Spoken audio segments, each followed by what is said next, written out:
Nandito ako sa Pinilas Park, malapit sa Tampa. May bagyo oh. Pinilas Park mandatory evacuation effects soon.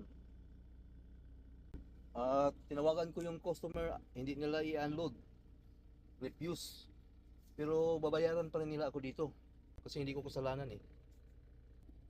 The other day, nag-vlog ako. In-example ko pa na tamaan ng bagyo yung Tampa. Ngayon may bagyong darating dito sa Tampa oh. Yeah, they're refusing the load. Yan, may storm darating. Kailangan makaalis ako dito. Darating yung storm dito bukas. Maraming ulan saka hangin. Mahangin yun. You know who you talk to? The dispatch? He talked to. He talked to. Umpisa nang umuulan.